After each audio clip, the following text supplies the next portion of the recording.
അസ്സലാമു അലൈക്കും വറഹ്മത്തുള്ളാ. ജീവിതത്തിൽ ബുദ്ധിമുട്ടുകളും പ്രയാസങ്ങളും വന്നു കഴിഞ്ഞാൽ നാം ആദ്യം ചെയ്യേണ്ട കാര്യം അള്ളാഹുവിൽ ഭരമേൽപ്പിക്കുക എന്നുള്ളതാണ്. എത്ര വലിയ പ്രയാസങ്ങളും ബുദ്ധിമുട്ടുകളും വന്നാൽ ആദ്യം ചെയ്യേണ്ട ഒരു കാര്യമെന്നുള്ളത് നമ്മുടെ പ്രയാസങ്ങളും ബുദ്ധിമുട്ടുകളെല്ലാം അള്ളാഹുവിൽ ഭരമേൽപ്പിക്കുക. നമ്മുടെ കാര്യങ്ങൾ മുഴുവനും തവക്കൽതു അലല്ലാഹ്, അള്ളാഹുവിൽ ഭരമേൽപ്പിക്കുക.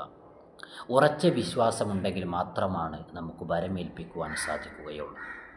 ഇബ്രാഹിം നബി അലൈഹി സ്വലാത്തു വസ്സലാമിനെ തീയിലെറിയപ്പെട്ട അവസരത്തിൽ ഇബ്രാഹിം നബി പറഞ്ഞ വാക്യം ഹസ്ബുനല്ലാഹു വനിഅമൽ വക്കീൽ, അള്ളാഹു എനിക്കു മതി, ഭരമേൽപ്പിക്കുവാൻ ഏറ്റവും നല്ലവനായ അള്ളാഹു മതി എനിക്ക് എന്നുള്ള മഹത്തായ വാക്യമാണ് ഇബ്രാഹിം നബി പറഞ്ഞത്. അതുകൊണ്ട് എത്ര വലിയ പ്രയാസങ്ങളും ബുദ്ധിമുട്ടുകളും വന്നാൽ നാം ചെയ്യേണ്ട ഒരു കാര്യം, ആദ്യം ചെയ്യേണ്ടത് അള്ളാഹുവിൽ ഭരമേൽപ്പിക്കുകയാണ്. അള്ളാഹു തആല തൗഫീഖ് നൽകട്ടെ.